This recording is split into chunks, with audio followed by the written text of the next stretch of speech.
greatly honored by your visit, ambassadors. Make yourselves comfortable. My master will be with you shortly.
Sorry guys.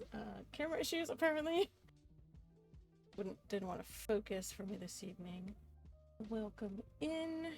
You know, this is not a normal scheduled stream for me, but here, and I'm here because I want to finish the chapter that I didn't get to read on Wednesday.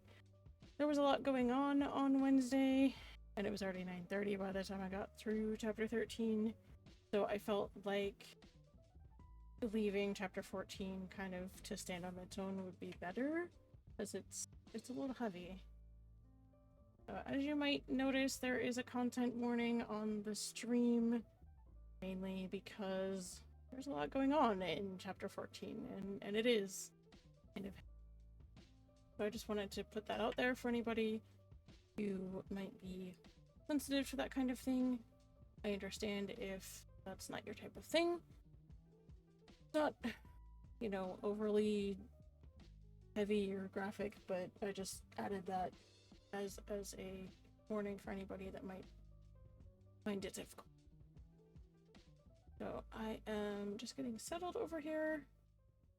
And for anybody who might be new, my name is Meshla. You can also call me Meshi, Meshla, and several other variations thereof. I will answer to all of the above within reason. I am primarily an audiobook streamer. What that means in my instance is that I write and read Star Wars fanfiction and have been doing so for the last 25 years. I started writing cooperatively in high school, and for the last, say, 10 years or maybe a little longer, I've been solo writing and kind of continuing the stories for my characters and kind of carrying the others' characters forward as needed. These are Star Wars fanfictions set roughly in the Legacy era. The first series starts in 37 ABY, which is 37 years after the Battle of Yavin. The series that I'm currently reading through starts in roughly, I'd say, 50 years after the Battle of Yavin, just for some timeline anchoring. And if you're curious, these books happened before the Swarm War and things like that, before any of those were written. So we're treating this as a alternate timeline sort. So anything post the Vong War happened in our stories. Not really mentioned, but it happened in our universe. Anything after that in the wider Legends timeline in Star Wars didn't really happen in our universe, because it didn't exist when we started writing, so they are.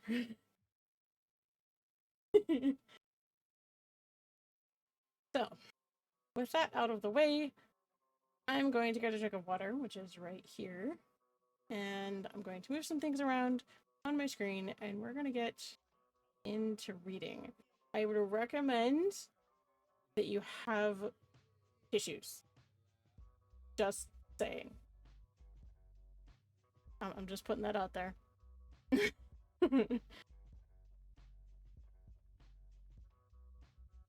Coincidence? What are we talking about, Wraith? You have me confused. What?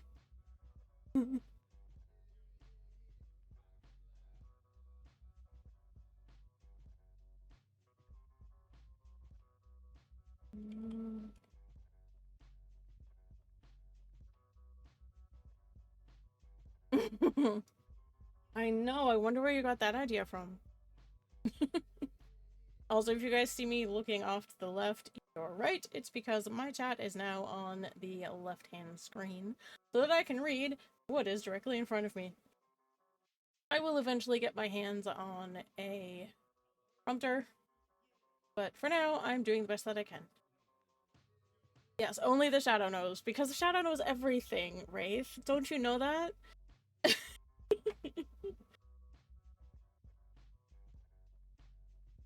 Alright.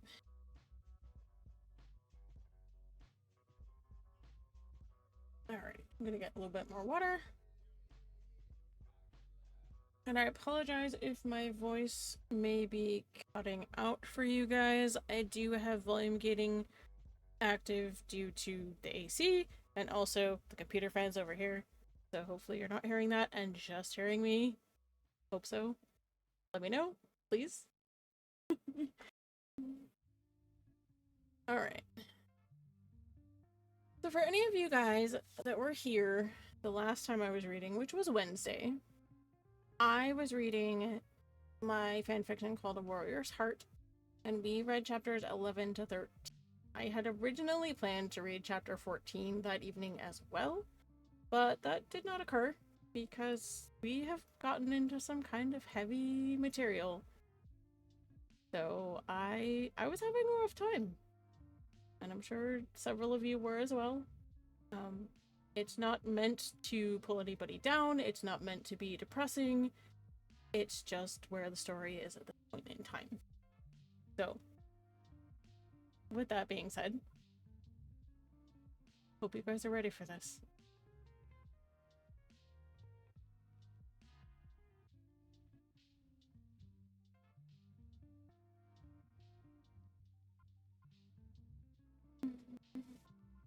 Oh.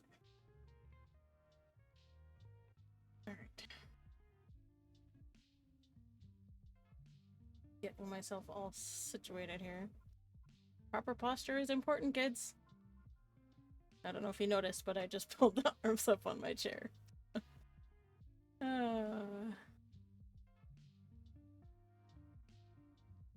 This is A Warrior's Heart, chapter 14. There's an estate, Marin's room, late evening. The wind had shifted. It was cooler now. The scent of pine and mountain fog drifted in through the open window. Marin sat cross-legged on the edge of her bed, her fingers tracing the hilt of her saber where it rested on the low table. She hadn't ignited it, hadn't even moved it since she set it down earlier that afternoon. Silver hilt caught the faintest edge of moonlight. Warm metal. Cold hilt. Behind her, the door opened with a gentle click. She didn't need to look. She felt him. You didn't have to come, she murmured. Jared stepped inside anyway, closing the door with deliberate quiet. I know. He crossed the room and knelt beside her, resting his forearms on his thighs. He didn't reach towards her. He just waited and let the silence settle between them. Marin's voice was low when she finally spoke again. I feel like I'm bracing for something I can't predict, like I'm watching the sky darken but I don't know if it's a storm or a shadow. Jared tilted his head slightly. That's not unfamiliar. She turned towards him, her gaze soft. I've been through this. Some of it, he said, honestly. Not all. Not the way you are. Not like this. Marin looked back down at the saber, her fingers tightening briefly before she let them fall away. Every time I close my eyes, I remember Bastine. What it felt like to have no control, to scream and not be heard. To shatter. Jared didn't interrupt. He waited. And now, she continued, I'm asking someone I barely know to simulate that, and I'm trusting Ethan to let it happen. I don't know if that's strength or desperation. It's both, he said, gently. And it's love, too. Not theirs. Yours. Love for the people you'll protect by learning this. Love for the ones who won't break if you learn how to survive what they couldn't. Her eyes shimmered faintly in the low light. She didn't blink it away. I don't want to become someone cold. You won't, he said, firmly. How can you be sure? Jared leaned in, close enough that she could feel the warmth of his breath against her temple. Because you let me carry you when you were falling apart. Because you still look at me like I'm more than just a weapon with a saber. She let out a soft breath that trembled around the edges. I don't want to sleep, she whispered, but I think I need to. Jared rose without a word and helped her to her feet. She didn't resist when he guided her towards the bed and pulled the light blanket over her shoulders. Her fingers found his sleeve and didn't let go. He settled in beside her, letting her draw closer until her head rested on his chest. His arm wrapped gently around her back. I'll be here when you wake, he said. I know, she murmured. The wind outside eased for a time. The forest held its breath, and in that quiet space, Marin finally closed her eyes.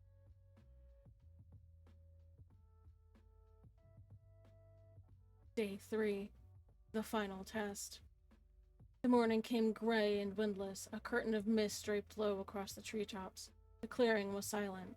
Even the birds seemed hesitant to stir. Marin sat outside the chamber, her arms crossed loosely over her tunic. Her fingers twitched occasionally, subtle tremor she hadn't fully noticed. She hadn't spoken much since breakfast. Her voice was tired, not just from a lack of sleep, but from weight. From knowing. Today would be the worst of it. She looked towards Aran, who stood nearby, adjusting the modulation settings on a series of portable hollow emitters. Jared lingered beside her, quiet and calm, his thumb absently brushing hers. "You don't have to prove anything to us," he murmured. "I know." She didn't look at him. "But I have to know if I can survive it. Again. Without losing myself." Callista approached from the estate, her cloak pulled close about her shoulders. She didn't interrupt, just offered a wrapped piece of cloth. Inside was a folded piece of Jerry's tunic, blue and gray, worn around the edges. "You carry this," she said softly. "Not because you must, but because you chose to. That means something, Marin." Marin ran her fingers over the fabric. "I remember the day I found it." Callista nodded. "Then remember that girl, what she had to do, who she chose to become." Ethan from the ridge said softly, "It starts when you're ready, Marin. No earlier." She stood, took a single breath, and then another, and then she walked in. Don't want to be losing my voice now. We got a ways to go.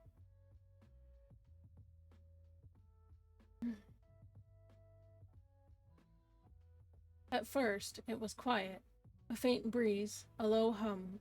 Then came the flicker, soft at first. One memory, then another. Galan, her father's voice. The warehouse. Blaster fire. A corridor soaked in red light. A voice. Her own. Screaming. Nagus, the sharp sound of her braid being cut. Then Bestine. The cell. Laurel's voice like a whisper under her skin. Jared's name screamed over and over until her throat bled in the dark. She opened her eyes. Not real. Not real. She reached towards the memory of a light, and it vanished. Her room at the Praxium, the bed sheets, the small table that held her practice saber, the mirror that had cracked when she broke down after Jarius had died. "Marin," the mirror whispered. She turned.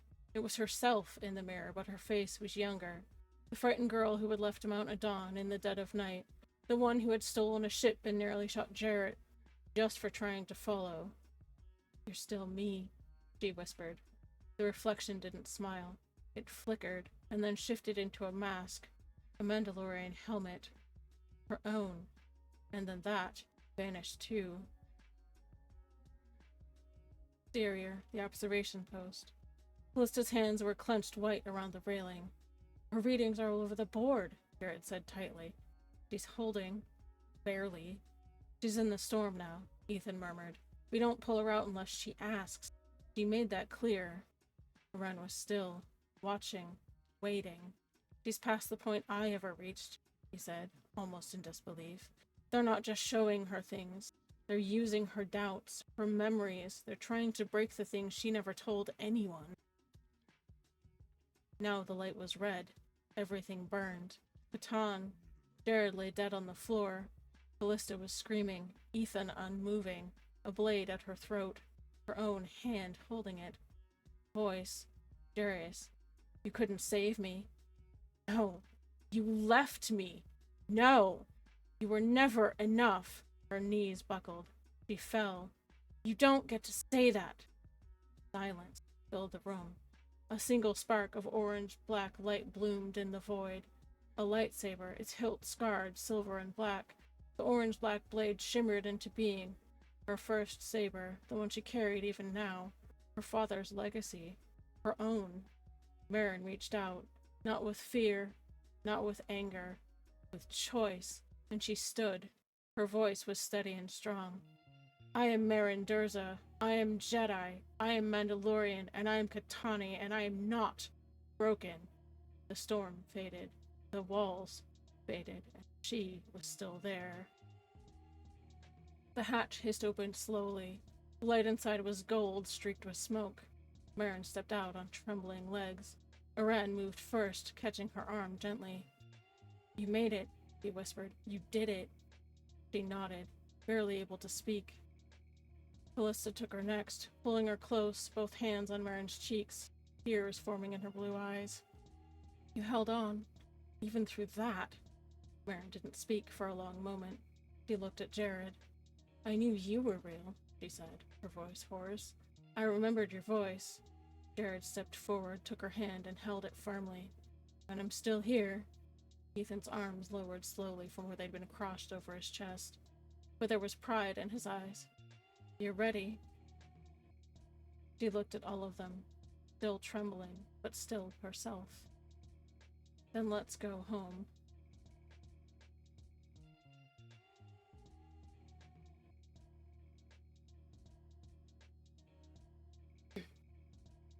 One week later. The morning air was cold and heavy with mist as Marin slipped silently out of the Durza estate. She wore armor, but not her armor. No sigils, no mythosaur, no Jedi insignia, just matte green plating dulled to blend with the forest, borrowed from an old crate of surplus gear long buried under supplies in the eastern wing. Not a word to Ethan. She couldn't. Not this time. He would have stopped her. She told Jared, but only enough to keep her promise not to disappear again. He would understand. At least, she hoped he would. Hey, Sassy Penny! Can I get a shout out for Sassy Penny, please?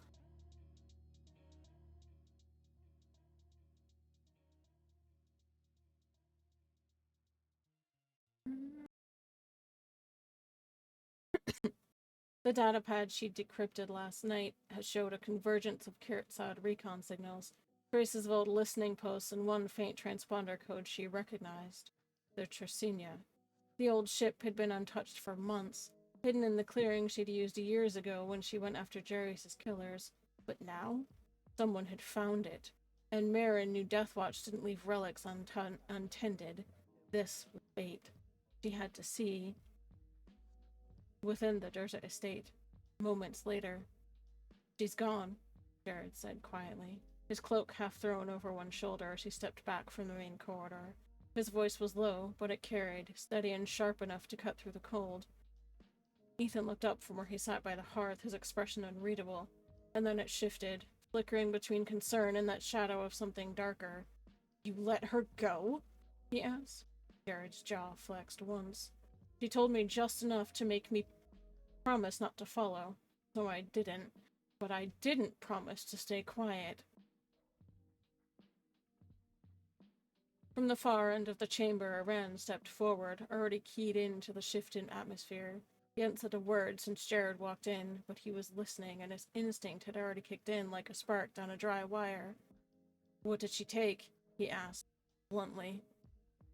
"Armor," Jared replied. "Not hers. Matte green plates from the old crates, no sigils, no tags, no estate markers. I checked the logs. She pulled data from one of the decrypted Deathwatch archives last night. Signal convergences, listening posts. One of the hits was a faint transponder trace." Aran's voice was flat, his eyes narrowing. "Where?" "The Tresinia."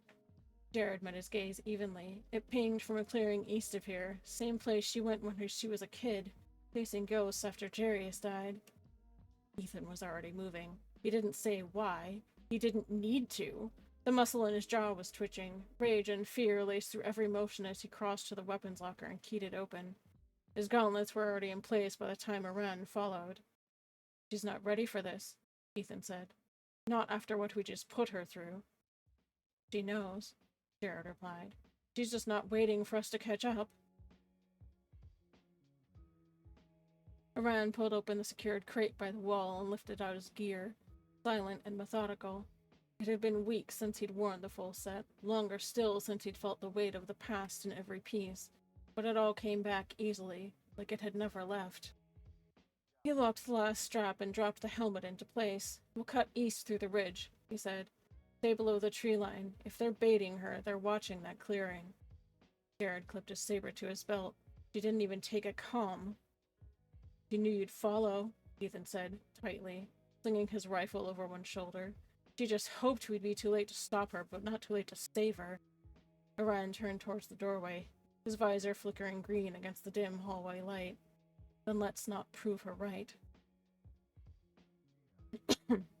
We have an ad starting in just under 4 minutes, and I apparently needed water. Like I said, this is gonna be rough on my voice.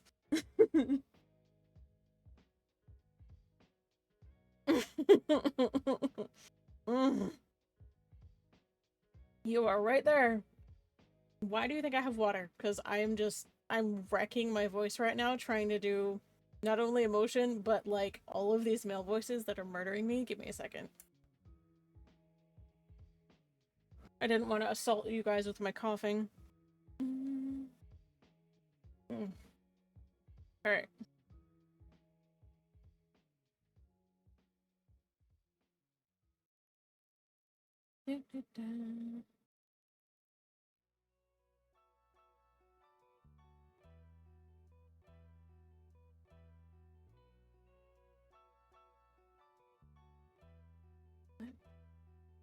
Okay, give me a second. Marin moved like she belonged among the trees. The forest knew her steps, and the trees swayed as if they remembered the last time she bled beneath their branches. The moss-covered stones beneath her boots felt steady, familiar, like the mountain itself hadn't forgotten her name. But the calm didn't last. It started as a whisper at the base of her spine. Not the force. She was too raw for that, too clouded. The training with Iran had scraped her nerves bare. The trials had left her splintered beneath the surface, a vessel patched together with quiet fury and tape-thin focus. This wasn't instinct. This was conditioning. The subtle shift in air pressure, the way the birds had gone silent, a faint snap of tension in the back of her throat that meant it was already too late. The clearing opened like a wound, like a trap. There they were. 2 of them lounging against the Tresinia's hull with the laziness of men who'd been waiting too long, but not without purpose. Their armor was dark steel, muted under the mist with the half-scrubbed red sigils that dared her to recognize them. She didn't need to. The posture alone told her enough. Death watch. She stopped, mid-stride, her boots skidding slightly on the wet moss. Her fingers hovered near her belt, close, but not yet drawn. Calm. She had to look calm. One stepped forward. His voice was flat, familiar in the worst way. "Toy, Delish," he said, his hand drifting toward his blaster. "You got a reason to be here?" Marin's jaw ached from how hard she held it clenched. Her voice, when it came, was low and razor steady. "I could ask you the same." There was movement to either side. 2 more stepped out from the tree line like the forest itself was coughing them up to surround her. Their stances weren't casual anymore. Someone had made her. Recognition flickered like a knife drawn just out of sight. "We've been told that the owner of this vessel might return," the first man said, his visor cocking as if to smirk beneath it. "You wouldn't happen to be her, would you?" Marin glanced at the Tresinia, then back. "No," she said, "but I know the one who is." The lie hung in the mist, close enough to the truth that it might buy her a second, but not more than that. Another shadow moved, behind her. 2 more emerged from the trees at her back. That made 6. Too many. Her breath hitched. She didn't show it. They wanted to close her in, box her like prey. She wouldn't let them. She dropped low. In one brush, she slid a throwing knife from her belt, left hand, and flicked a shuriken into her right. No time for flash, no time for sabers. And I'm gonna pause right there because we're about to be in an ad. So take a break, get some water, take a deep breath. I will be right back.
Alright, guys.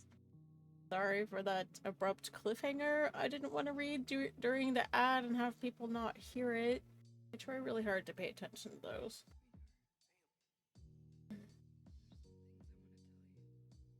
I'm gonna read the last line just to catch everybody up. No time for flash, no time for sabers. The blade glanced off armor. The shuriken thunked deep into a leg, staggering the closest one. Then came the cables. The first snapped low, wrapping around her legs.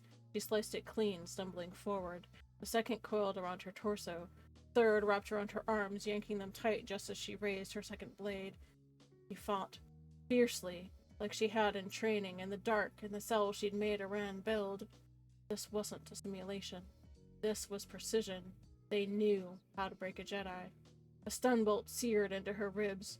She didn't scream, just hissed and staggered.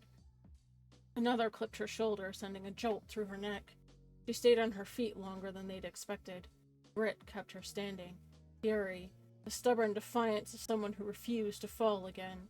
But the final pull of the cables yanked her to her knees. Even then, her hands bound, vision swimming, she tried to rise. The clearing spun. Not with motion, but with pain, disorientation, the suffocating pressure of adrenaline trying to carry a body that was already slipping past the edge. She breathed, shallow, controlled. That was all she had. The leader approached slowly, deliberately, every step like a countdown. Her helmet was cracked along the visor, blood matted her hair to the seal, blurring her vision in one eye. She blinked, trying to force the world into focus. Training. This is training. Just pain. Just another exercise. Control it. But it wasn't just pain. It was him. The way he crouched before her, his hand grabbing her chin with an ease that implied practice. Confidence. Like he'd done this before, and enjoyed it. You're a stubborn one, he murmured. His grip tightened. You sure this ship isn't yours? She didn't answer. She couldn't. Her jaw locked. Not from pride, but survival. One wrong word would give them more than they deserved. The first blow came fast, backhanded, sharp, and brutal. Her head snapped sideways. The second hit harder. Helmet fractures bloomed like frost across her visor. If not for the cables binding her upright, she would have fallen. Still, she didn't speak. Not until he leaned in close, hissing through his teeth. Why were you walking towards the Trasinia, then? I was curious, she rasped. Her voice was raw, thick with swallowed blood. I didn't know it was occupied. Liar. The punch to her left knee was precise, intentional. He knew. The scream that followed tore itself out of her without consent. Sharp, animal, and agonized. Her leg collapsed under her with a wet crunch, only the cables keeping her half upright. Stay awake. You have to stay awake. Her body was shaking, not from fear, but fury, helplessness, the kind that burned through her veins and smoldered in her bones. And then, there was a blade to her throat. One of hers. The Chakar had picked up a fallen shuriken. She felt the edge bite against the soft skin just below her jaw. You have one chance, Lily, he growled. Give me your name. She tasted blood as she smiled, small and defiant. You don't want to kill me, she whispered. What would your commander say? If you're a nobody, he wouldn't care. His hand pressed harder. A warm line of blood slipped down her neck. And if you are who we're looking for, then we'll bring you in alive. Her breath hitched. Marin lifted her chin, her eyes bloodshot, half-swollen, locked with his visor. Durza doesn't break. And with everything she had left, everything her body could give, she shifted just enough to slam her good knee up into his groin. He dropped with a pained grunt, staggering forward, and another Kirsad lunged forward, furious. The shuriken drove into her right knee, deep, almost to the other edge. The scream ripped from her throat, raw and ragged. It echoed through the trees like a signal flare, a wounded cry laced with fire and defiance. Far off in the trees, Iran's head snapped up.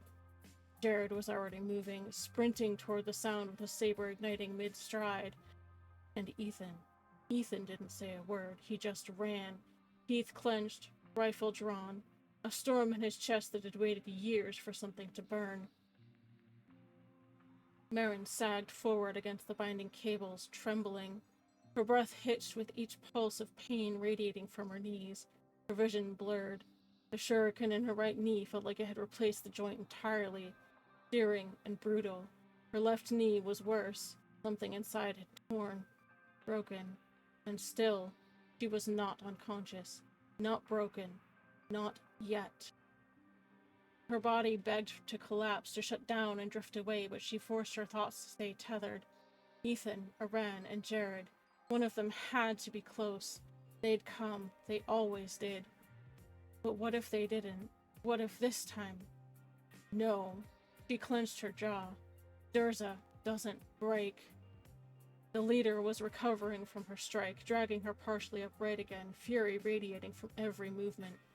You'll regret that, he snarled, one hand tightening in her hair, the other pressing the other shuriken harder against her throat. And then, the shadows exploded. A spear flew from the tree line and struck one of the Kurtzad square in the chest with a crunch of bone and Beskar, flinging him backward into the dirt. He didn't move again. A precision round from Ethan's carbine hit another before he could so much as lift his rifle. "Hold!" one shouted, scrambling for cover. It was too late. Aran dropped from the canopy like death incarnate, his armor black and mottled green against the mist, his blades already drawn. He didn't speak. He didn't hesitate. He moved like vengeance given form. Step back. His voice was deep, distorted through his helmet and colder than the mountain wind. The leader spun, jerking Marin upright to use her as a shield, but before he could even bark a command, Ethan was already there. Silent and furious, his carbine was raised, deadly still, his voice low and final. Let her go. The moment fractured. The Kurtzad leader faltered. The bolt from Ethan's carbine took him in the visor an instant later. That was all Jared needed. He dropped from the trees, his pale blue lightsaber igniting mid-fall. He landed beside Marin with a roll and came up into a low stance, his blade flashing in a single precise motion that severed the cables binding her. "Got you," he whispered, catching her as she collapsed forward with a soft, breathless cry. She was pale, glistening with sweat and trembling uncontrollably. Her lips were split, her breathing shallow. Her left knee was grotesquely swollen, her right knee bleeding through an embedded shuriken. Pain hadn't broken her, but it had worn her thin. Jared's jaw clenched. "You're safe now," he murmured, steadying her gently against his shoulder. Across the clearing, Ethan slammed into one of the remaining operatives like a storm. His Beskad met flesh and armor with brutal precision, clean, efficient. One down, then another. He didn't speak. He didn't shout. He didn't need to. Aran, meanwhile, moved through the fray with surgical calm. The last Kurtzad standing, a woman, raised her hands in surrender just as he closed the distance. She didn't flinch, and Aran stopped cold. He knew her, even from behind the visor. That stance, that scar on the jawline that was just visible beneath the lower edge of her helmet. "Naul," he breathed, the name rasping like it had been dragged from a grave. Her visor snapped to meet his. There was no denial, no words, just guilt, and a long silence that screamed more than any apology. Aran's blade hovered at her throat, but didn't fall. Instead, he stepped forward, kicking her blaster away, and yanked her forward by the arm. "You're not getting away," he growled. "Not this time." Clearing was quiet now. 6 bodies lay sprawled across moss and dirt. Only one, Kurtzad, remained breathing, bound and half-conscious in Aran's grip. Ethan finished with the last of the attackers, stepping back from the now still form with practiced ease. He turned towards the center of the clearing, and saw her. Marin slumped in Jared's arms. The shift in him was immediate. His warrior's focus gave way to a father's fury. "What the criff was she thinking?" he muttered, stalking across the clearing. His voice was low and cold, controlled, but just barely. He dropped to one knee beside them and reached out. "Let me see." Jared shifted, holding Marin steady. She flinched as Ethan began peeling back the shredded fabric of her flight suit. Slow and careful, but still drawing a whimper from her throat when the breeze touched the injury. Both knees were a mess. The left was already swelling, the bruising spreading with alarming speed. Likely fractured. Maybe worse. The right still had the shuriken embedded, buried deep just below the joint. Blood soaked the fabric down to her skin. Every time her breathing hitched, Jared felt it in his arms. She moved without telling us, Ethan said. Could have died for it. She told me, Jared said softly. Not everything, but enough. I followed her. I ran too. Ethan's jaw clenched. His fingers flexed just once before he forced them still. She knows better than to sneak off half-healed, not after what we just put her through. He turned, his eyes locking on Aran, who stood just behind them. Na'ul was restrained with a cable binder at her wrists. Her helmet had been removed and tossed to the side. She met Ethan's gaze with an expression unreadable beneath the blood on her cheek.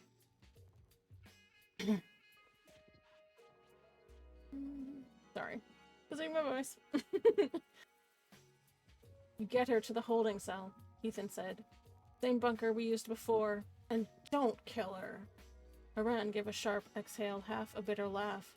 He wasn't planning on it, he muttered. Yet. He gripped Na'ul by the arm and dragged her off into the forest with grim efficiency. Ethan turned back. Jared didn't wait for permission. He shifted his hold and gently lifted Marin fully into his arms. Thank you, Wraith. I'm losing my voice over here.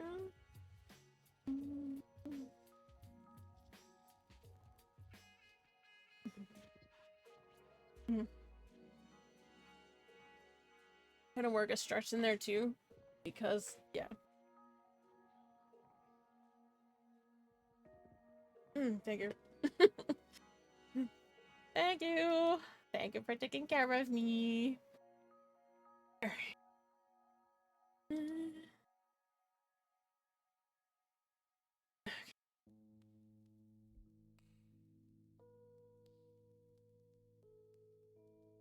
She hissed in pain, her head burying itself instinctively against his shoulder. I've got you, he murmured, and she gave a small, exhausted nod. Ethan rose beside him, scanning the forest edge. We move on foot, he said. No shuttle. We can't risk it this close to the estate. We go quiet, controlled. I'll cover our flank. Jared nodded once. And so they moved, one broken step at a time. Aran disappeared into the trees with Na'ul in tow, heading north to the hidden bunker, buried in a hillside, 4 reinforced cells sealed with force fields. Jared had told them about it weeks ago when they'd rebuilt the security grid, but Aran already knew. The walk was slow, the trail winding. The weight in Jared's arms was heavier than it should have been, not physically, but emotionally. Her body was light. He'd lost weight, strength, but what weighed him down was everything she'd refused to say, everything she'd carried into that clearing alone. By the time they reached the edge of the estate, the mist had begun to lift. Morning light filtered through the trees in golden shafts, catching on the dried blood along Jared's sleeve. The air smelled of pine, smoke, and iron. And Marin? She didn't speak. She didn't cry. She just rested her head against his shoulder. Quiet, shivering, but still alive.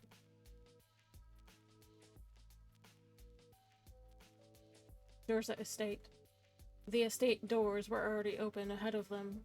Callista met them at the threshold, barefoot, her cloak drawn over her shoulders, her lightsaber still clipped but untouched. Her senses had stirred long before the gates had creaked open ahead of them. She felt them approaching through the trees, wounded, grim, and burning with urgency. She didn't even need to ask. The moment her eyes landed on Marin, cradled in Jared's arms, her breath hitched. Oh, force. She was moving before either man could speak, her voice dropping into that calm, commanding tone she used only when lives hung in the balance. Bring her to the infirmary. Now. Jared didn't hesitate. He adjusted his grip and crossed the stone floor in long strides, his boots echoing softly in the high-beamed hall. Callista followed close behind, motioning with one hand toward the lights. Ethan, clear of the table. Jared, lay her down carefully, support her knees. Ethan peeled off immediately, sweeping aside old data pads and a medkit from earlier training. His silence was louder than anything he could have said. Jared obeyed, lowering Marin gently onto the table at the center of the room. She whimpered, just once, and clenched her fists. "Stay with me, Yerika," he whispered, brushing damp hair from her forehead. "You're safe." Callista knelt beside her, her hands already moving, efficient, unshaking. The healer training ran deep in her veins. Jared pulled her shoulders. "Ethan, stabilize the legs. I need to cut the fabric around the wounds." "Don't take the shuriken out yet," Ethan muttered. She screamed when the wind hit it. "It's deep." "I know," Callista said. "And if it's nicked an artery, we don't risk a tear without cauterization ready. I need—" She reached for the tray, snatching a viral scalpel and a sterile injector. Hold her steady. Plate suit peeled away in bloody layers. Callista paused only once, and she saw the shape of Marin's left knee. Swollen, misshapen, already turning purple. And the right. Her breath hitched. The shuriken was almost entirely embedded. Blood welled around it, not spurting, but dark. Deep tissue damage, maybe even tendon. "I need to sedate her," she said, quietly. "No," Marin rasped, barely audible. "Not yet." "Marin." Callista's voice was low, but firm. "You're not proving anything by staying awake. Let us work." "Not about proving," Marin whispered, her eyes barely open. "Just want to hear you. Just for a bit." Callista's face softened. "Then you listen, and you stay awake. Fade, I'll sedate you." Marin blinked once, which Callista took as assent. Jared's hand stayed on Marin's shoulder. Ethan hadn't moved. His fingers were still braced around Marin's lower legs, pressing a stabilizing wrap just above the worst of the swelling. "She didn't tell you," Jared said finally, his voice low, not accusatory, but tired. "Only me. She didn't want to make a scene." No. No. Ethan didn't answer right away. He looked at Marin instead. "She knows better." "She's raw," Jared said. "After the training, the trials, she thought she could keep control of it. She almost died," Ethan snapped, his voice quiet and sharp. "Breaking. For a damn ghost ship." "I know," Jared said softly. Callista didn't look up. She kept her voice steady as she injected a localized painkiller into the tissue around the shuriken. "She's lucky. If that blade had gone even 2 centimeters to the left, it would have severed the nerve cluster. No walking again. Ever." Marin exhaled shakily. "Good to know." "Quiet," Callista said. "Or I'll sedate you, and you'll wake up with me braiding your hair like you're 10 again." That actually drew the barest flicker of a smile from Marin. Ethan stood slowly, his eyes lingering on her for a moment longer before he turned to Jared. "When we're done," he said, his voice rough, "we talk about what comes next." Jared met his gaze. "We already know. She's not running again. Not alone." Ethan nodded once. And Callista, still working, murmured under her breath, barely loud enough for anyone to hear, "She'll need both of you now."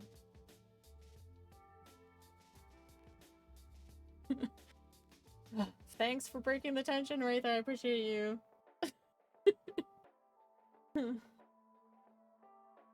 The door clicked closed behind them, but neither man spoke right away. Through the narrow window, they could see Callista moving with focused calm, her hands steady, the light soft but bright as she worked over Marin's shattered knees. Jared stood just beyond the frame for a second longer before he exhaled and turned away. Ethan had already braced both arms against the wall across from the door, his head lowered.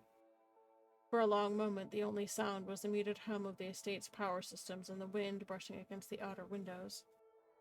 "She's always been like this," Ethan said. His voice was quiet and warm. "She throws herself into the fire just to see who follows." "Didn't want anyone to follow," Jared replied, leaning back against the opposite wall. "She thought she could handle it." Ethan turned slowly. "She couldn't." "No," Jared agreed. "She couldn't." Silence again. It was longer this time, until Ethan asked, his tone low and measured, "What did she tell you?"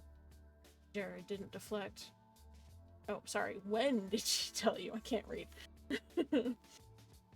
Jared didn't deflect. Last night, after the third time, she failed to actually sleep. She's still having flashes? Jared nodded.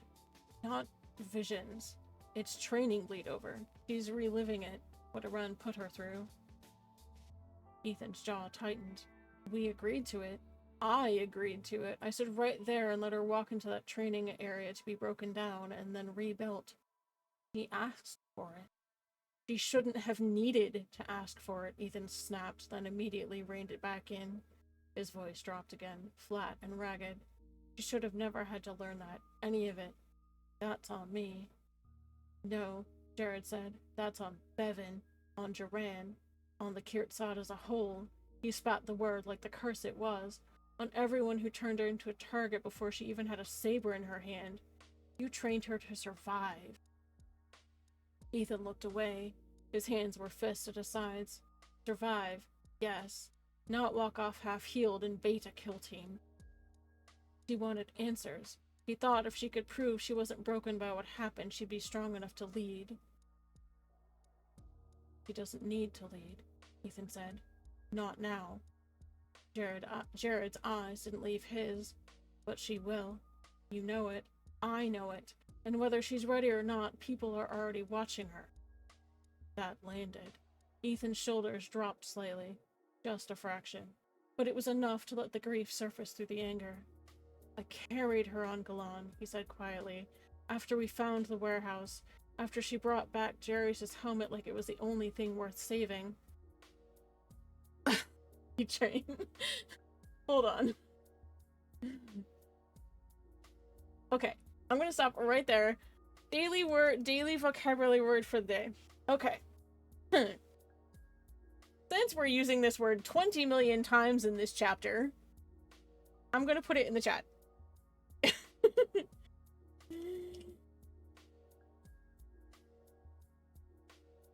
Can I get a shout out for G-Train, please? Okay, so Kirtsad is the Mandoa word for death watch. So that's that word that I keep using 20 million times in this chapter. So how am I today? That's a loaded question. I am here.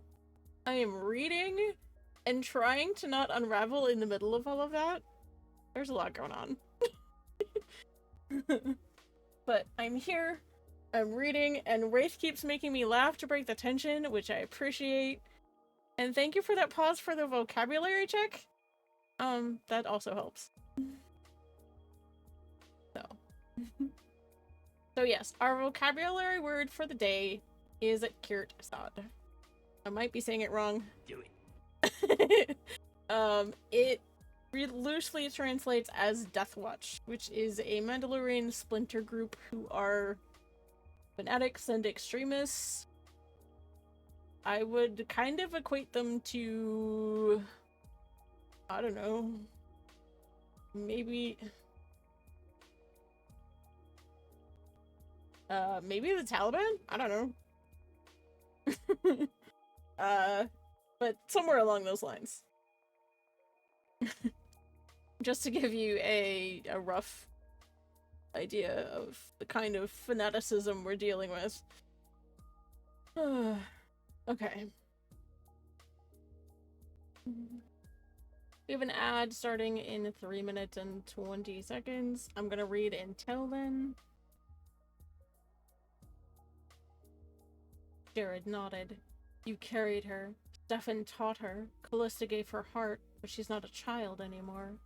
Ethan looked back through the window, his gaze softening at the sight of Marin unconscious now as Callista braced the leg to extract the shuriken. She'll be in a brace for weeks. Maybe longer. She'll fight through it, Jared said. That's what I'm afraid of. A long breath hung between them, and then Ethan asked, his voice quieter than before. You would have gone with her even if she didn't ask, wouldn't you? Jared smiled faintly. You're not the only one that watches over her. Ethan grunted softly. Not agreement, but acceptance. We keep her close, he said, until the council gives the word, until she can walk again without flinching. And even then, we keep her close, Jared finished. Together. Ethan nodded. They stood in silence a while longer, two guardians bound not just by war, but by the woman on the other side of the door. A warrior born of both of them, one who carried a future they couldn't yet see, but would bleed, protect. I don't know about you guys. Yeah. My adrenaline is up. So, we have an ad starting in just under 2 minutes. So I'm gonna take a drink of water. And when that ad hits, I'm gonna go take a break. Take a breather. That was, one of the rougher chapters. So I'm grateful for all of you guys for being here and helping me get through it. As rough as these are, it's important for me personally to share them because for a lot of people, you know, when they're working through things, they journal or they do art or anything like that. I write. And while my writing may not carry what's happened in so many words, it still kind of bleeds through. So I apologize for any of you that found that rough to deal with. Trust me, I found it just as hard, but I appreciate each and every one of you being here and supporting me as I'm reading through this. So I'm not a total wreck. So I am just gonna hang out. My goodness. Trust me, I need that right now. Oh my word. That was probably one of the most difficult chapters in this entire story. And it's also been rewritten recently. Actually, I'm redoing her whole arc, to kind of, what's the word? Refine it? Expand it from what was originally written back when I was in high school. And it hits hard. Yeah, that too. It's hitting a lot harder than I thought it would. But and it's rough, but I think it needs to be written that way. So I apologize in advance for anybody who's having a rough time. Trust me, I am too. But I appreciate you all for being here. And we're about to be in an ad, so I'm gonna go take a stretch break and get some water. And I will see you guys in a minute and a half. Bye-bye!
Alright, we're back. I had a chance to get some water. I have a stretch, which I needed because I was starting to lose my voice. Okay, we're actually gonna do another stretch.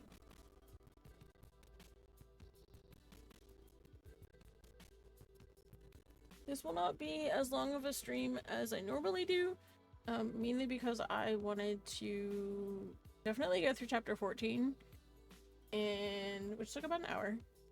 Well, what I expected. And get through chapter 15 as well to kind of bring us all down from that. Yeah. Hopefully you guys are enjoying the story as rough as it is. And I hope you hang out for the rest of it this evening. We're gonna continue now into chapter 15. The Northern Ridge. The old bunker. The forest was silent behind them, but Aran didn't look back. Noel stumbled once on a root. He didn't slow. Cable binder locked around her wrist was rough and tight, but not cruel. They moved uphill, away from the clearing, through pine and stone until the tree line broke against an old slope carved into the mountain's edge, half-buried, moss-covered and forgotten. The entrance to the bunker was invisible unless you knew what to look for. A slight ridge, a panel of cracked durasteel camouflaged under layered brush. Aran reached for the security pad and keyed in a sequence. The door hissed open with a tired groan. Inside, the air was cool and still. A long corridor lit by pale strips along the ceiling, flickering slightly with age. He didn't speak as they slipped inside. Not until they reached the main chamber, square, reinforced, the walls lined with 4 holding cells recessed into the stone itself, each one sealed by a flickering blue force field. They stood empty now, waiting. He stopped in front of the far left cell and turned to face her. "Inside," he said. She didn't move. "Now!" Noel stepped forward without resistance, crossing the threshold. The field snapped to life behind her with a quiet hum. She didn't look at him right away, just turned once, slowly, and finally met his gaze. "I wasn't sure you'd recognize me." Aran removed his helmet with one hand, the hiss of the seal breaking loud in the sudden silence. His green eyes were unreadable. "I knew the moment you moved. You always lead with your left shoulder when you draw." Her lips curved slightly. It wasn't a smile. Something sadder. "Still watching." "You left me to die." Noel exhaled, leaning her forehead against the wall just inches from him. "You stopped reporting. Bevan said you were compromised." "I was forgotten," he snapped, stepping closer, the heat rising in his voice. "And you didn't come back, not even to confirm the body." "I was ordered not to." "You followed orders," Aran said, his voice low and bitter. "Just like on Coruscant, just like every op we ran that ended with blood we weren't supposed to spill." Noel looked away. "You knew what Bevan was becoming," he said. "What he was doing with the Sith." "I didn't want to believe it." "You did believe it," Aran growled, "and you stayed anyway." Silence stretched. Then finally her voice softened. "Why am I still alive?" "Because Merrin doesn't kill prisoners," Aran said, "even when she should." Noel was quiet. And then, "She's the one you followed." Aran didn't answer. She stepped back from the field, watching him now with something unreadable in her eyes. "Do you trust her?" "She gave me a choice." "Is that all it takes now?" "No," he said. "But it was more than anyone else ever." His voice was calm, cold, like a stone that had finally settled. Noel stepped back toward the cell wall, sat down slowly against it and closed her eyes. Aran stared at her for a moment longer, and then replaced his helmet. He didn't say goodbye, he just turned and walked back out into the night. The door sealed behind him with a hiss that echoed louder than it should have. He stood there for a long moment, his helmet still on, listening to the silence of the forest return around him. Not even the birds had resumed their noise. His boots crunched softly on the old pine needles as he took a step and then another. He didn't return to the main trail, not yet. He walked the perimeter of the bunker first. just like the day he'd been brought here in binders and bruises. Back when Marin had stood at the threshold and not pointed a weapon at him. He'd called her a fool, but she hadn't been wrong. She gave me a choice. Noel hadn't asked for mercy, not once, and that terrified him more than her blaster ever had, because it meant she knew. She'd known all along what Bevan was, what he'd done, what he'd made them into, and she'd stayed anyway. His fists clenched. The old training flared again. The urge to compartmentalize, push it down, move on to the next objective. This wasn't an op anymore. This was something far messier. She followed orders. I followed ghosts. Marin was right to be wary of him. She always had been. And still she had reached out. He adjusted the strap on his backplate and finally turned south, slipping into the trees with the ease of someone who had never truly stopped living out here in the wild. He'd better still be alive, he thought grimly, or someone's going to answer for it.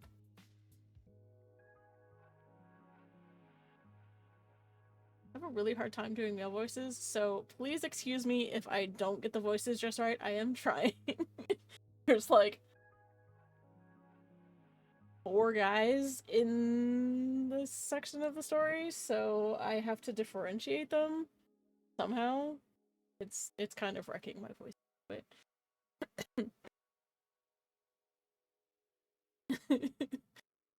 I am trying though. Dorset Estate. The infirmary, late afternoon. The lights had been dimmed. The shutters cracked slightly to let in the warm gold of late sun. Somewhere in the trees, the wind moved through the pines like breath through teeth. Marin stirred. Not sharply. No sudden gasp or cry, just a soft exhale and the barest twitch of her fingers against the blanket. Then a wince. The pain registered first. Her legs. Worse, her legs throbbed with every heartbeat, pulsing like the Duracell hull of a damaged starship. She tried to move. She didn't get far. "You're awake," Jared's voice said, quietly, softly. He was close. She turned her head slowly towards him. He was seated beside her on a stool, his forearms resting on his knees, his gaze steady but warm. He wasn't smiling. He wasn't scolding either. He was just there. "Don't try to sit up," he added. Callista said to let the sedative wear off naturally. "How long?" 6 hours, Ethan answered from the far wall. His arms were crossed, but his stance wasn't defensive. It was watchful, still angry, but quieter now. She got the shuriken out. The left knee is braced. You've got clean fractures and a lot of tissue trauma in the right. You're not walking on either for a while. Marin swallowed, her throat suddenly dry. "I had to see. I thought—" "You thought wrong," Ethan said flatly. "You thought you were ready. You weren't." "I couldn't ask you," she murmured. "Not after what I just—" "Then ask me now." His voice sharpened. "Ask me how it felt hearing your scream from half a click out." Jared didn't move, but Marin saw the flicker of pain in his eyes, too. "I'm sorry," she whispered. Ethan let out a breath and ran a hand over his face. "You're damn lucky you didn't get yourself killed." "I'm not trying to die." "I know," he said, quieter. "But you are trying to carry this alone, and that's going to get you killed if you don't stop." Marin blinked, tears threatening now, and not from the pain. Jared leaned forward slightly. "You're not weak, Jerica. You're hurting. That's different." She closed her eyes.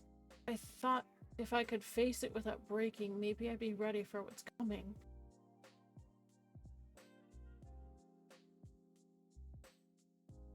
Sorry, one sec. Ethan stepped closer at last. "That's not how it works. No one's ever ready. Not really. You just survive long enough to stop running. And maybe," Jared said gently, "let people carry part of it with you." Marin opened her eyes again, her voice rough. "Did Aran make it back?" "He did," Ethan said. "Put her in the cell. Didn't say a word when he returned." "She knew him," Marin whispered. "Yes," Jared said, "and that's something we'll need to talk about. But later." For now, Marin just nodded. The weight of it all pressed down again, but this time it didn't crush her. Because she wasn't alone. Oops, sorry.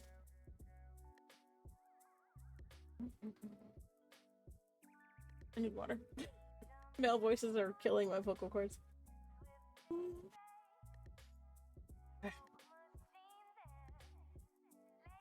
The light had faded to amber by the time Marin drifted back to sleep. Callista had returned just briefly, checked her vitals, adjusted the brace, and given Jared a quiet nod. He left the room a few minutes later, after silent as a shadow. I know. He understood when to stay, and when to let others have a moment that wasn't his. Ethan stayed behind.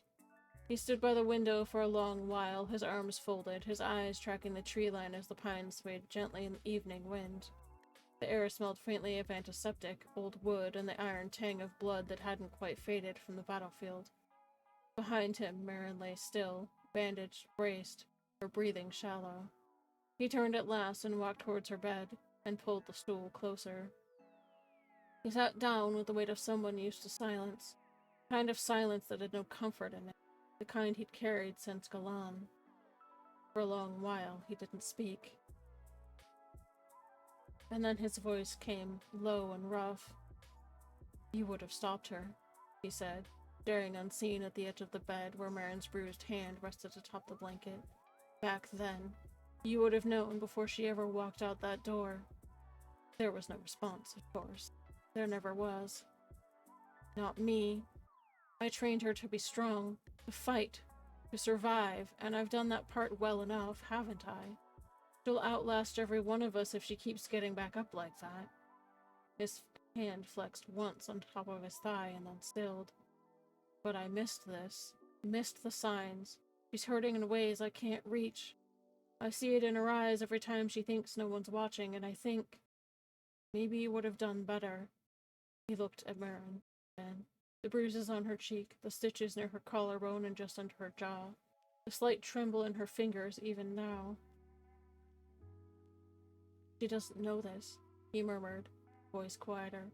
"But when you died, when we found that warehouse on Galan and she stood in the ruins with your helmet in her hands like the galaxy had ended, I promised you something."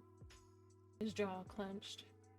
"I swore I'd protect her, that I'd teach her everything she needed so no one could ever do what they had done to you." His jaw clenched. "I swore I'd... Oops, sorry. His voice caught for the first time, but I didn't teach her how to grieve. I didn't teach her how to rest. Just kept training her, kept giving her another reason to keep going." He leaned forward, his elbows on his knees, his eyes never leaving her face. "I think I was afraid to stop. Afraid that if I did, she'd fall apart, or I would." There was silence again, and then, almost too softly to hear, "Darius, you gave her your heart. I gave her your armor. She's built something that belongs to neither of us." He sat back and exhaled through his nose. "I hope you see her. I hope you're proud, because she's already more than either of us ever were." Ethan looked back up at the ceiling, his eyes burning but dry. "And if you're listening, God, watch over her, because I think she's going to need both of us."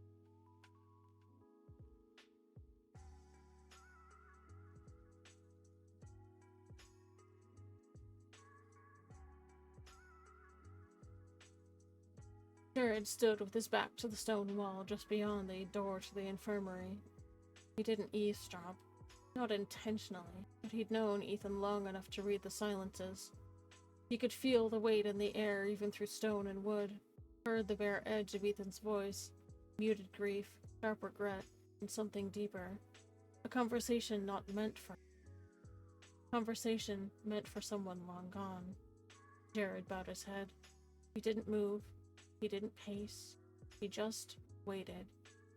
There was a time years ago when he would have paced, burned the energy until the emotion had no place to cling. But not anymore. Not after Bastion. Not after watching too many friends die with words unsaid. Now he had learned to stand still, to be present. The hallway was dim, lit by a single lantern sconce and the last traces of dusk spilling in through the high windows. Dust danced in the fading light. Outside, the wind carried the scent of pine sap and mountain stone. He let his mind drift for a moment. Marin's face in the clearing, bruised, bleeding, and stubborn as ever. The way she tried to stand, even with her knees destroyed. The sound of her scream still echoed in the back of his mind, sharp and visceral, more haunting than any vision the Force had ever sent him. "You told me to stay behind," he thought, not bitterly, but deeply tired, and I still followed, because I knew he hadn't been fast enough. Next time he would be. The door behind him opened with a quiet click. Ethan stepped out, his face shadowed but more composed.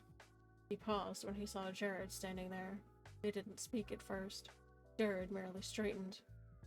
Ethan looked like he wanted to say something and then stopped himself. Eventually, he leaned his shoulder against the wall opposite Jared, his arms crossed again. "He's sleeping," he said, into the silence. I felt it. There was more silence. And then Ethan asked, "You heard?" Jared didn't deny it. "Enough to know you're still carrying him with you." "We all are," Ethan said. "Even if she doesn't say it." "She knows," Jared said gently. "She carries him too, but she carries you more." Ethan's expression didn't shift much, but his shoulders eased, just slightly. Jared glanced back toward the door. "She'll want to stand by tomorrow. She won't be able to. You'll have to be the one to tell her." "I know," Ethan said. "I'll stay with her tonight." Ethan nodded. "I'll be back again at first light." And with that, he turned and walked off into the darkened corridor, his steps quiet, measured, never faltering. Jared watched him go, and then turned, opened the door, and slipped back into the infirmary.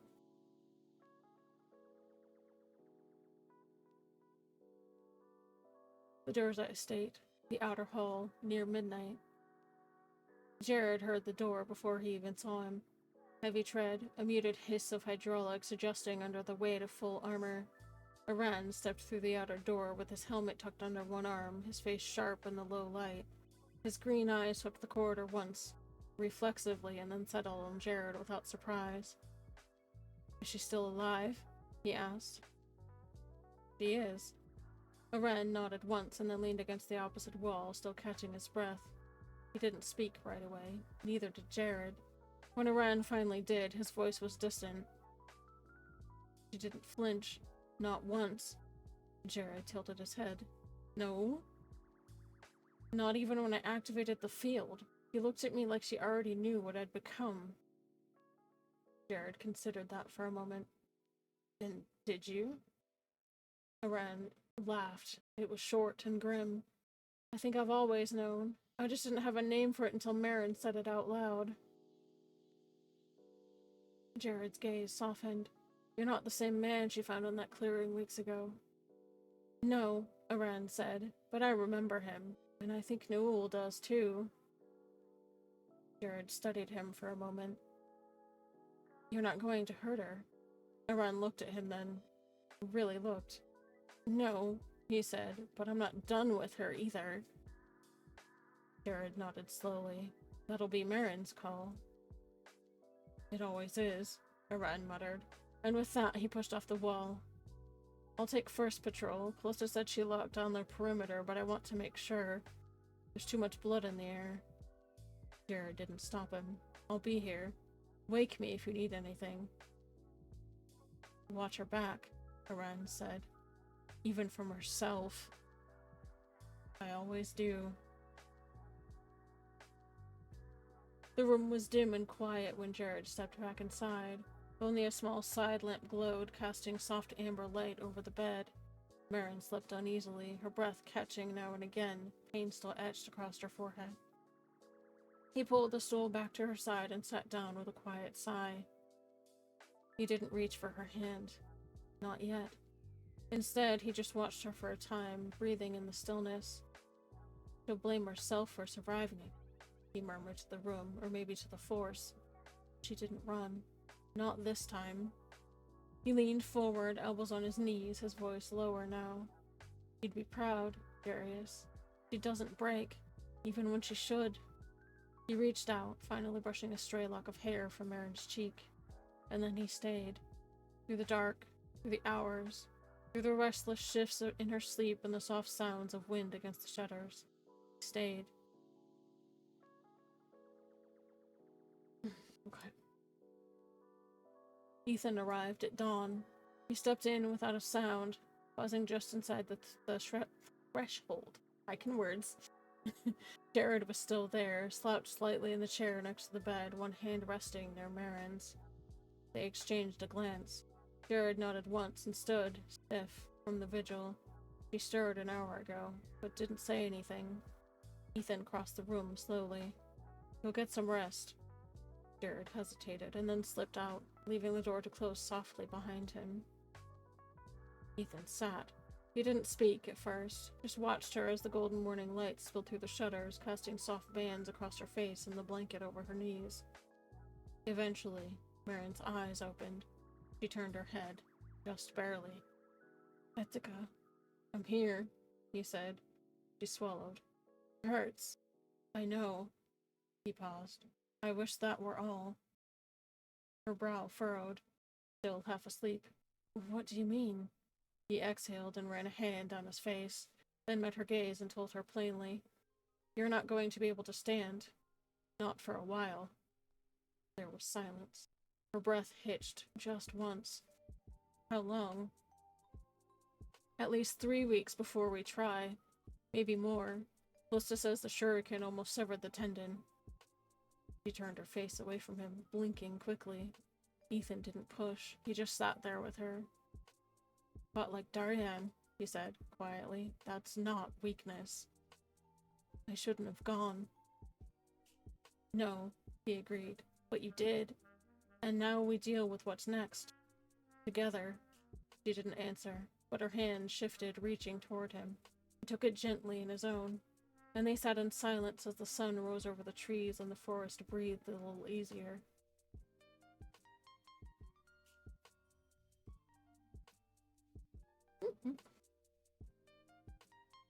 The infirmary, late morning. We have an ad starting in 5 minutes. The door creaked softly. Thank you for that hydrate. Losing my voice again. Kind of. Thank you so much for that hydrate. It is appreciated. Okay. The door creaked softly. Marin stirred, her hand still clasped loosely in Ethan's. Her eyes fluttered open at the sound, unfocused at first, but they sharpened the moment Aran stepped inside. He looked tired. His armor was dusted with early morning pollen, gauntlets unlatched at the wrist. The black undersuit was damp with sweat and dew, but his gaze was sharp, assessing. I figured you'd come back, Marin rasped, her voice hoarse from sleep. Aran didn't approach right away. He stood just inside the doorway, leaning against the frame like it took more effort to cross the room than it should. You look better than you did on the forest floor, he said. She gave a ghost of a smirk. I had help. I noticed. He stepped forward, stopping at the foot of the bed. His eyes dropped briefly to her knees, both braced now, one swathed in heavier wrappings, and then returned to her face. You came after me, she said, quieter now. All of you. You expected we wouldn't? I hoped, but I didn't know. Aran gave a quiet snort. You're not as good at hiding your trail as you think. That datapad was bait. Yeah, we figured it out once we saw the signal cluster. You walked into it alone. I wasn't alone, she said. You didn't take anyone with you, Aran replied, his voice rough. There's a difference. He looked away. I couldn't ask you to go through that again. Not with her there. A shadow crossed his face. Noel made her choice a long time ago. But that doesn't mean I'm not still pissed off about it. Did you hurt her? No, Aran said, but I thought about it. Marin looked back at him, searching his face. Is she still Noel to you? She asked, quietly. He was quiet for a long time, and then... I don't know. The silence that followed wasn't heavy. It was simply real and wounded. Then Aran's gaze shifted toward Ethan, who had remained seated, watchful and quiet. You call him yet? Aran asked. Ethan nodded once. I was just about to.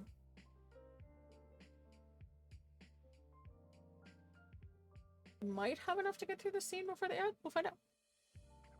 Okay. Durza Estate, the encrypted comm alcove. The signal link to Catan was buried under layers of encryption. It took 2 codes, a retinal scan, and the estate's primary relay system to initiate. But eventually, the line connected. Stefan Card's hologram flickered to life, standing in the center of the alcove. He looked like he hadn't slept, which meant Ethan didn't need to ask if the man had sensed something. I felt the shift, Stefan said before Ethan could even speak. Something happened. Ethan nodded. Marin went dark for 12 hours. Flipped out with a datapad tied to Kiritzad recon signals. Didn't tell anyone but Jared. Stefan's face hardened. She found a signal linked to the Trasinia, Ethan continued. It was bait. There were 6 of them. She took down 2 before the cables immobilized her. They got her on her knees, and then they started the interrogation. Stefan closed his eyes briefly, his jaw tight. She didn't break, Ethan added, but she was close. We got there on her final scream. Stefan's expression changed, not just worry, something deeper. Pain. How bad? The left knee's fractured. Right's worse. Dirk had embedded. Callista said that if it were a hair deeper, she wouldn't walk again. She's stable now, but she won't be standing anytime soon. Stefan folded his hands behind his back, his stance rigid. And the attackers? Dead. All but one. Let me guess. Aran recognized her. No, Ethan confirmed. He put her in the old bunker. Stefan's eyes narrowed. And? He didn't kill her. But it's unresolved. You may want to prepare for what she brings with her. Stefan exhaled slowly. How's Marin now? Resting. Alert. He knows the consequences. And you? I'm gonna stop there, because our ad's about to start. See you guys in a minute and a half.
Alright, we are back. And I've had some more water, so hopefully I don't lose my voice. We'll find out. And you? Ethan hesitated. Furious. At myself. At her. At the entire cursed chain of decisions that brought us here. But I'd do it again to keep her alive. Stefan nodded, the edge in his posture softening just slightly. You're not alone in this, Ethan. I know. There was a long pause, and then Stefan said, quieter, tell her I'm proud. And tell her Darius would have been too. Ethan's throat tightened, but he gave a small, quick nod. I will. The transmission ended. Ethan remained in the alcove for a moment longer, his hand still hovering near the console. And then he turned and walked back toward the infirmary, towards Marin.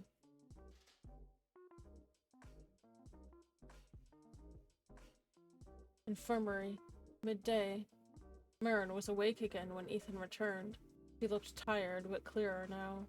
The pain dulled by time and medication, though her eyes still carried its shadow. Callista was perched on the windowsill, her arms loosely wrapped around her knees, her hair braided and damp from a recent shower. He watched Marin with quiet intensity, the way a mother might watch a daughter too proud to ask for comfort. Jared stood near the foot of the bed, his arms crossed, his presence steady and grounding. You're back, Marin murmured. Ethan nodded as he approached. I just came from speaking with Stefan. Her eyes flickered to his. What did he say? He felt the shift, Ethan said, crouching beside her again. He was proud of you. Said your father would be too.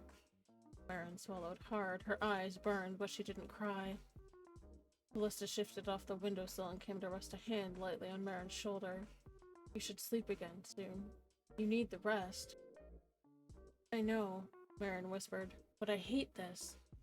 We all do, Jared said, but you don't have to carry it alone. Ethan's gaze lingered on her, long, searching, and then he rose. Where are you going? Marin asked softly. He didn't answer at first. And then, to deal with the one who made you scream. And with that, he turned and left the room.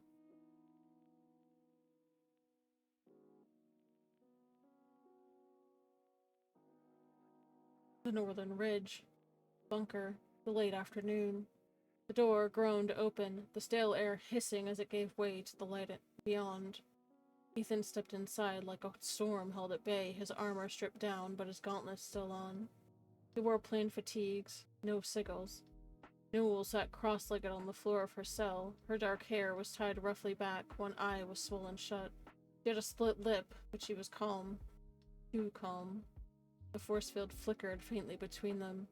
Ethan stopped just beyond it, his arms folded, his jaw clenched so tightly it looked like he might shatter his teeth. You know who I am. Newell tilted her head. Bevan. The real one. Don't use that name, he snapped. Not after what he turned it into. Her smile was thin. He spoke of you like a myth. The one who walked away. I didn't walk, Ethan said. I escaped. And raised the girl who just tried to take on 6 of my brothers alone. Ethan moved forward fast, close enough that the force field buzzed against his chest. She was bleeding, he said, his voice a dangerous whisper, on her knees, screaming, and you stood there and watched. Newell didn't flinch. I didn't touch her. But you let them. That's all that matters. She attacked first. She came to investigate. She was alone, and you ambushed her. She knew it was bait, Newell said. She walked into it anyway. You think that makes it better? I think, Newell said quietly. You've taught her too well. She's willing to burn herself down to finish what you started. Ethan's fists clenched. You don't get to talk about her. Why not? She asked. Because I knew Iran before you did? Because I stayed in the fire after you ran from it? Ethan's gaze darkened. Because you chose, Bevan. Even after Galan. After Coruscant. After Bastion. You stayed when there was nothing left to stay for but rot. Noel's expression shifted just for a second. Something like regret flickered between the mask of her calm. "You're wrong," she said. "I stayed because I thought someone needed to remember what we were before he twisted it." "Then you failed." Silence fell between them. And then Ethan took a slow step back. "You're going to talk. Maybe not to me, maybe not to Marin, maybe not even to Stefan, but you will." "And if I don't?" Ethan looked her dead in the eyes. "Then you'll rot in that cell, alone, and you'll still hear her screaming every night until it breaks you." He turned, his boots echoing against the Duracrete floor, and walked out without another word. The door hissed shut behind him, locking her back into silence. But Noel didn't rise. She didn't speak. She just lowered her head to her arms, and for the first time since her capture, she looked small. Not weak, but wounded.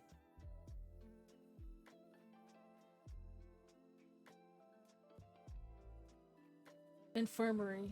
Early evening. The room was quiet again. Marin had fallen asleep not long after Ethan left. Callista sat nearby, her arms folded loosely across her chest, a datapad resting untouched on her lap. She hadn't moved in nearly an hour, just watched the rise and fall of Marin's chest, the twitch of a brow when pain registered through the sedative. The quiet was a heavy kind, not peaceful, more like the calm after a storm that hadn't finished. The room's secured terminal chirped softly. Callista didn't move for a heartbeat, and then she stood across the room and keyed the authorization. The hollow projector flared to life. Andrea Card's image resolved after a moment, standing tall in the familiar silver and blue tunic of Catan's royal family. Her red gold hair was tied back, and her eyes were sharp even though through the flicker of signal delay. "Callista," she said quietly. "I heard." Callista nodded once, her eyes tired. "How much?" "Enough. I got the alert from Father once Ethan's report had cleared the encryptions. He didn't say much beyond the injuries." Callista exhaled. "She's stable. Resting." "Hey, to Sniper, welcome in."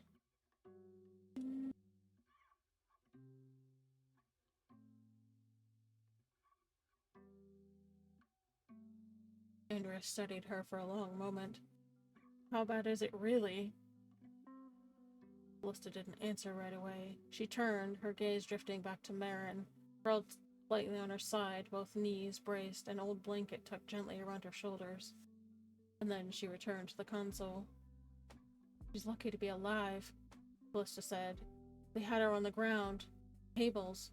Interrogation posture. One of her own shuriken was at her throat." Andrea's lips thinned. "He fought," Callista added. "Took out 2 of them herself before they overwhelmed her. She didn't break." "She never does," Andrea said, quieter now. "That's what frightens me." Callista gave a bitter smile. "You're not alone." There was a pause, and then Andrea asked, "Do you think she'll ever stop trying to prove she can survive alone?" "I think," Callista said slowly, "she's starting to realize she doesn't have to, but that doesn't undo what made her that way." Andrea nodded, but her eyes were distant, remembering. "She's my sister," Andrea said, quietly. "Not by blood, but in every way that matters. I keep thinking about Galan, about the day she brought Jairus' helmet to my father. I've never seen her cry the way she did that day. Not since."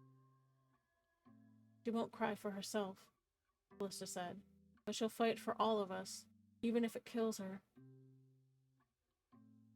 She needs time. She won't take it." "Then we give it to her," Andrea said, firmly, "even if it means holding the line ourselves." Callista smiled faintly. "Just like old times."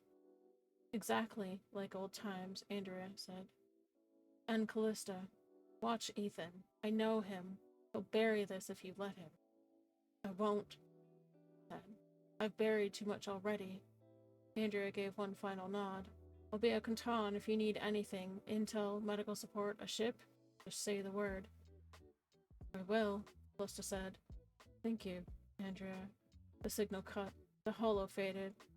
Callista stood in the dim quiet for a long moment, her hand resting gently against the console as if it held the warmth of that connection, and then she turned back to Marin and sat down again.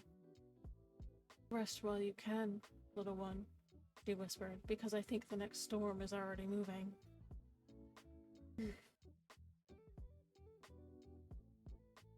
Okay, I am getting to the end of chapter 15. Finally. Oh, I need to stretch.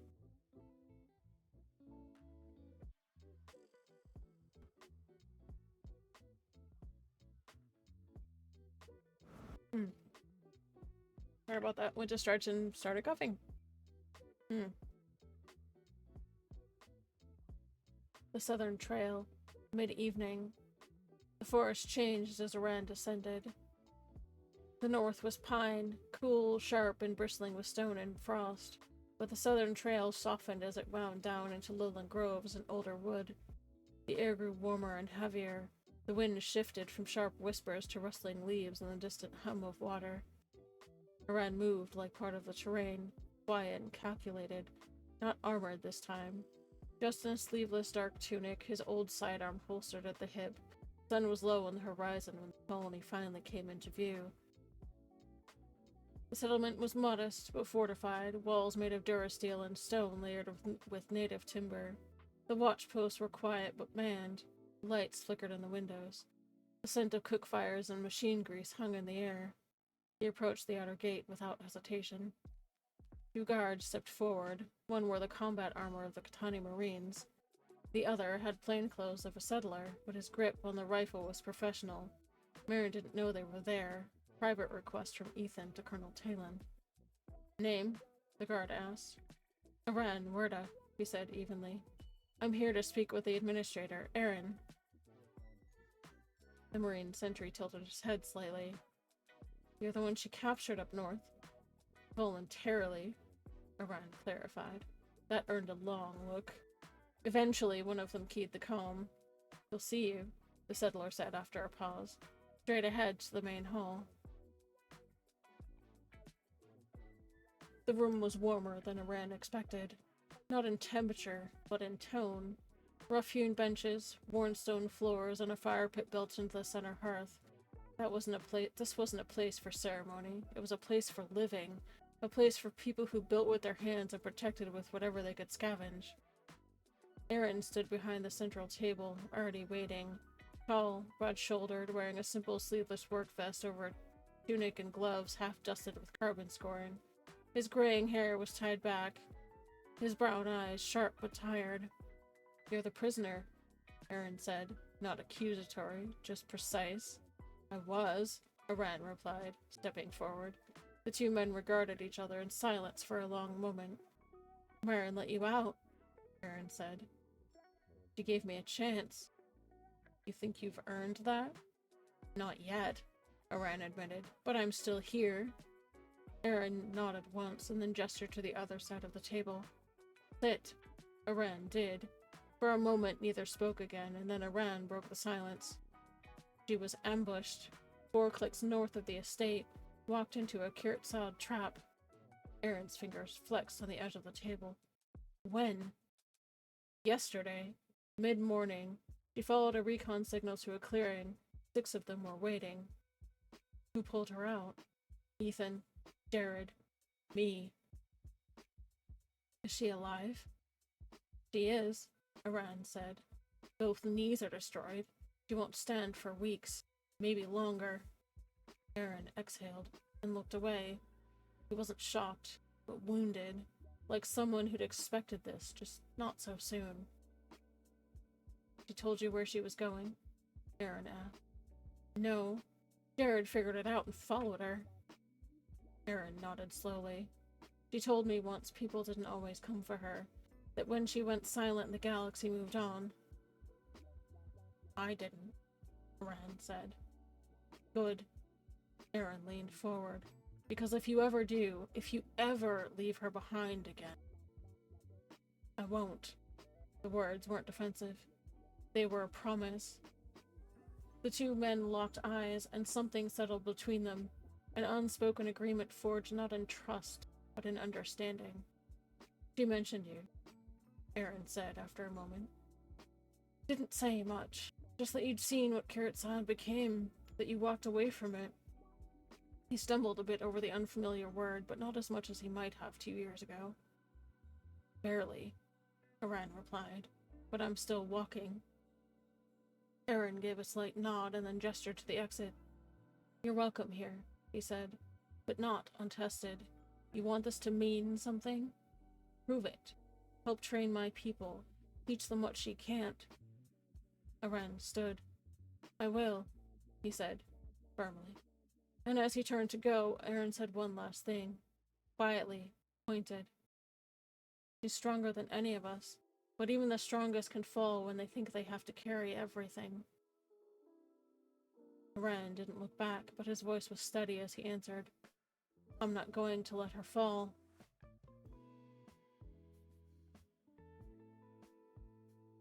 He returned just as the first stars began to fade in behind the treetops. The bunker's outer door hissed open once again, dim lights flickering to life as he stepped into the corridor beyond. Noel was still in her cell, her knees pulled up to her chest, arms looped loosely around them. She looked up as he approached. No helmet, no weapons, just the two of them, and a silence filled with too many unfinished things. Aren stopped short of the force field. I spoke to the administrator, he said. He knows what happened. He's taking steps. Noel tilted her head. And you? I'm still deciding. About me? About what comes next. She didn't press. He didn't linger. But before he turned to leave, he said quietly, She nearly died, Noel. For nothing. That's what you helped build. That's what's left of the cause. Noel's jaw tightened, but she didn't respond. And Aren walked away. The hum of the force field had become a second heartbeat, low, constant, and inescapable. Noel sat in the same place Aren had left her, her knees drawn up, back to the wall, her helmet untouched by the far corner just outside the field where Aren had tossed it during processing. Her eyes stayed fixed on the stone floor, not vacant, wary. She was listening. There were no guards outside, no distant patrols, just silence. She hated it. Not because she feared it, but because she remembered what silence used to mean. Before Bevan, before the orders changed. Back then, silence had meant discipline, watchfulness. She and Aren had trained in silence, led in silence. They'd shared meals, missions, and rumors with glances and code words and half smiles. Silence was the language they'd spoken best. Now, silence was judgment, and it sat with her like a weight across the shoulders. She drew a slow breath and leaned her head back against the cool stone.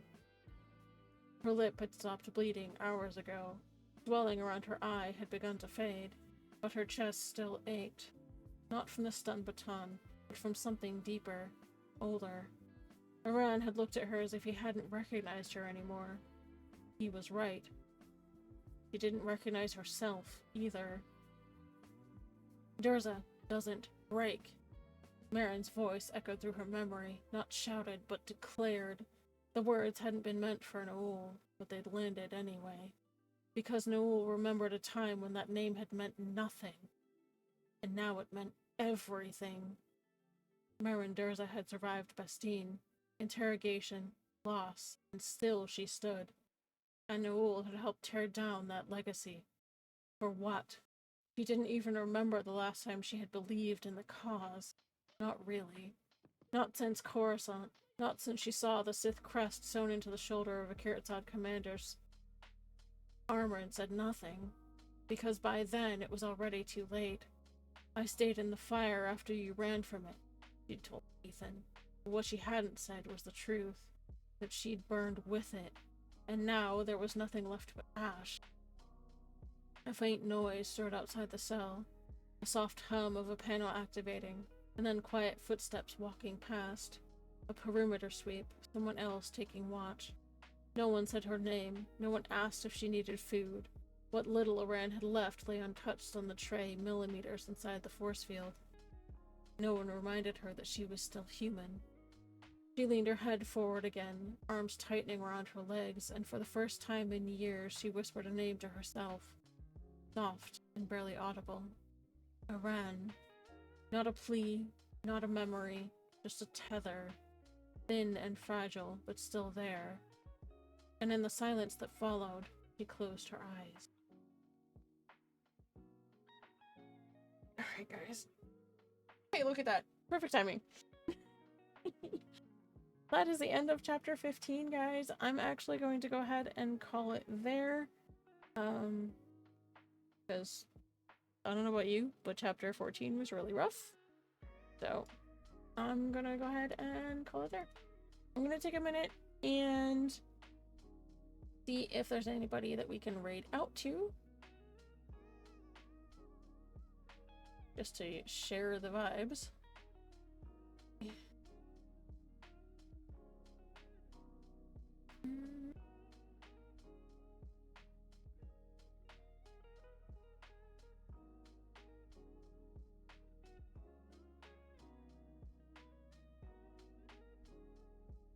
Okay.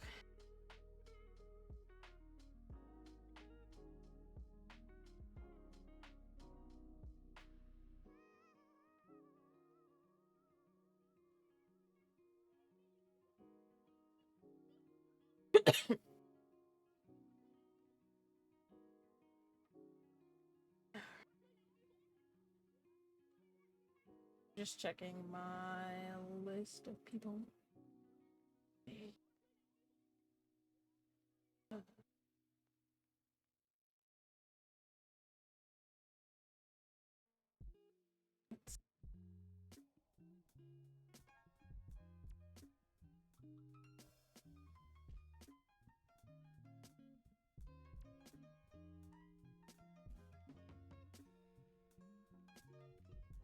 You know what? We're gonna go say hi to Ogle. We haven't seen Ogle in a little bit. So Ogle likes to play a whole bunch of different games, mainly Apex Legends, some Minecraft, which is what he's playing right now, actually. So we're gonna go say hi to Ogle32. Because he's chill. And kind of what I need right now after that insanity. So give me just a second while I get that set up.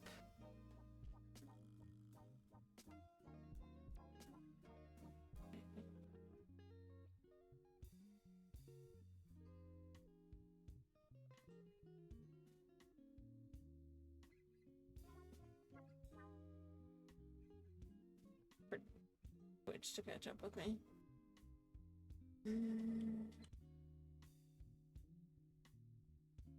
Okay. Alright, sorry about that. I am officially losing my voice now.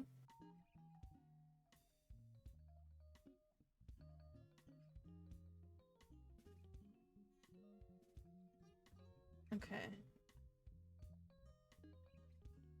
There we go. For anybody that is subscribed to the channel, you can go ahead and grab that first message. And for anyone else that is following the channel or has otherwise been lurking, you can grab that second one.